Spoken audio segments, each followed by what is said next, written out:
Rossi, what's up, bro? What's up, man? I wanted to get dancing during listening to that, man. It is a banger, dude. It's Always has been.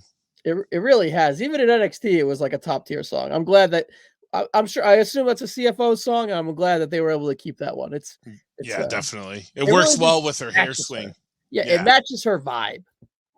So here with the Raw Women's Championship, talking with two SmackDown wrestlers. So that's a thing again, but it is what it is. So me and Keithy said there's about 2% chance that really 0.2% chance that Zelina beats Rhea for the SmackDowns to keep it on SmackDown. But I assume that we're going to get a swap here. And it kind of is what it is, Mike, you know? Well, I think they're going to do new titles, but hey, that's a conversation for another day. Like a Universal and a Worlds or like WWE Women's Champion, Women's World Champion, something like that. Yeah. I think there'll be new belts for them. They got to get rid of these red blue because it seems like it's an issue every year. Yeah. And they can't do the weird swap thing, but maybe there's a little precursor to the Raw after WrestleMania where they had that little showdown or whatever. But especially with Bianca being over a year, like that doesn't really make sense.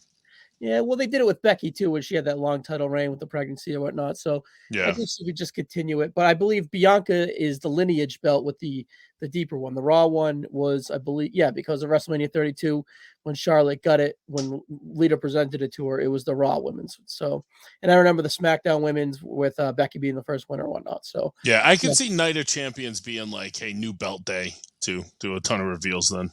Yeah, post Triple H's WWE post brand split, whatever. Cool. All right. Well, that's kind of all we got talking about with this match. So, Mike, I had this brilliant idea. I was at the store the other day, and I knew that we were going to preview this match, and there it was on the cover. Bianca Belair on the cover of this select WWE trading cards. It's a Prism Blast or a Select Blaster we got going on here, 2022. Mike, you're tasked with two things. The first being, how many packs I got here? Probably 6, maybe 8. 4 cards in each pack. So maybe 10. 6, okay. 24. Right, you got to be elite. So you're looking for ringside cards in there. Those are the big ones. Yes. So I haven't ripped one of these, but Mike, while I'm doing this, I want you to give me Bianca Belair first. What's going to happen with Bianca Belair after she defeats Iyo Sky? Yeah, so I kind of know what I was saying. I do expect there to be new titles, WWE and Women's World titles. So I don't know which one they're going to give her. I'm assuming maybe the Women's World title because she's probably the one with the deeper time. Big Braun card. There you go. Ooh, so Alexa Bliss Prism right there. That's a good one. Was that numbered? No, it's a ringside. No. It's not numbered. But that's a good one. Those ringsides are good. Nice relic. So yeah, I mean, I think Alexa. I'm sorry. Now I'm all fucked up. So Bianca. Bianca's obviously, I think, winning this match. I mean, obviously, we can talk about Iyo and how Iyo deserves to get crowned here. Dwayne. So yeah, I ultimately think that Bianca's gonna obviously have a good showing here. I could definitely see something in the cracks that shows maybe Bayley, inadvertently costing Iyo. That seems to be the path they're going.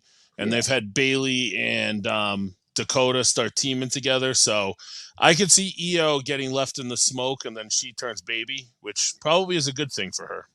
Yeah, she goes out here, has a really, really nice match with them. And she just kind of her performance gets her over in that babyface light, and then she just stops putting up with their bullshit. Look at Farouk right there, looking like a hell yeah, Farouk Assad. I honestly think Iyo is somebody that I have kind of on my upper tier Money in the Bank winners. Cool. There you go. What are we doing here? The AEW superstar Roderick Strong. All right, the first one was a banger with the Braun Breaker rookie, and then the you did good. You did good with that. But I don't know, Mike. What about Iyo? What do you think this damage control thing happens right away after the brand split, or what? Ooh, Solo Sikoa rookie card right there. I don't think it's right away because obviously, I mean, there's been cracks. Yeah, there's been cracks. Very fitting, Mike. Here. Boom. Iyo Sky right there, a little that's fitting. That's fitting. It even says Shirai on there. I actually have a banger right here. This little Hulk Hogan action right here. Hell yeah. a little Prism Hulk Hogan action. Concourse. Now you got me pulling out my shit. Is the Concourse the good one? All right, two no, pack. Ringside's the good one. That's the one you want. But still, the Hogan one looks pretty good centered. Poor Bianca and Iyo. We're over here fucking ripping up cards. I know, right? But hey, well, that's what the build's been. I thought they had a pretty good moment on Raw. Oh, look at this banger right there. Great. Oh, hell yeah. That's what I'm talking about. But yeah, no, I think they had a good Indian flag. That's gold. You can sell that to some Saudi guy, I'm sure. Oh, look, little Undertaker, Queen Zelina. Mike, we give to G. Who's it, rookie? No, GG Dolan rookie. Queen Zelina. That's good timing, man. She's not gonna win, but she's like their new Sasha Banks. It looks like she dresses the same. Last pack magic. I used my last pack magic with that great Khali. So here we go. Ready? Yes. Ooh, the Queen, Charlotte Flair. All right. Alexa Bliss. Joe Gacy rookie. What's that worth? About 5 cents? Joe Gacy. Yeah, I just watched him win on NXT. And another AEW star page. All right, Mike. That's my blaster. I think we did pretty good. What do you think? I think you did all right. I mean, this is what I was looking for the whole time. Was the Walter auto? Walter? Yeah. All right. It was Walter. It was the 49. That's one I actually want to grade that.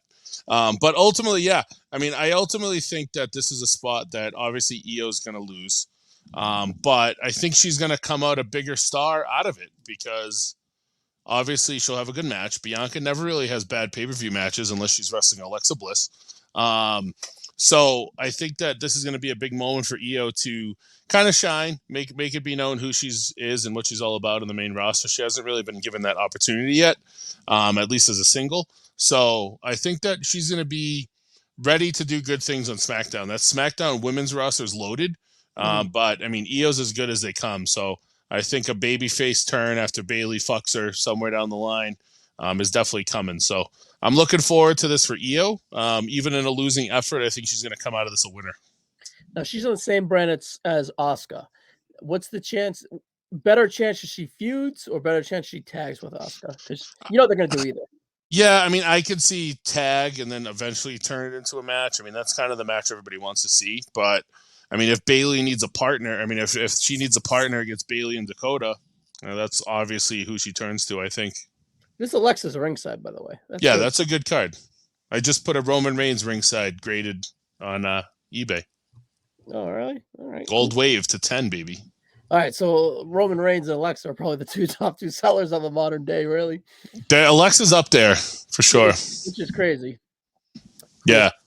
All right, Mike, where do you see this match being on the card? Maybe second? That's a good call. Yeah. What's the opener? What do you think's the opener?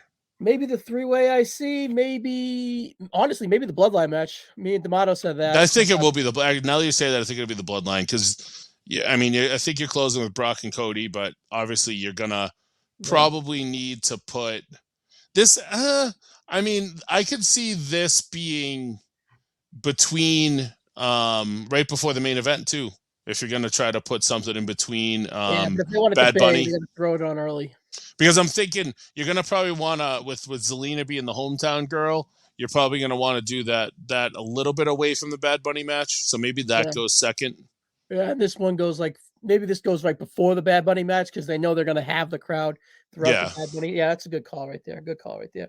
All right, we'll live up to the hype. You're kind of hyping it up a little bit. Will you live it up? I think it's going to be a good match. Yeah, I definitely think it will be. I think that this is the type of in-ring wrestler that Bianca shines with, right? Yeah. And Iyo has a little bit of that high flying style to her game too that I think Bianca can really play her power off of, and she can kind of be like that powerful heel chasing Iyo around, which I think is good. I think that's good TV.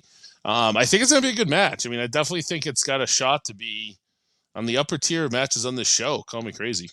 No, if we were playing to use star ratings as shorthand to kind of give us a vibe, this has a chance to be 3 3/4, 4 stars. And you could not even bat an eye and say that these two girls can go. Yeah, because even though I expect kind of a fuck finish with maybe Bayley making a mistake or whether it's intentional or not.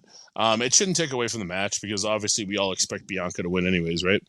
Well, that was my next question. Who's winning? Bianca? That's got to be. I think that if you went this long to have her lose right when she switches over to SmackDown is a little strange.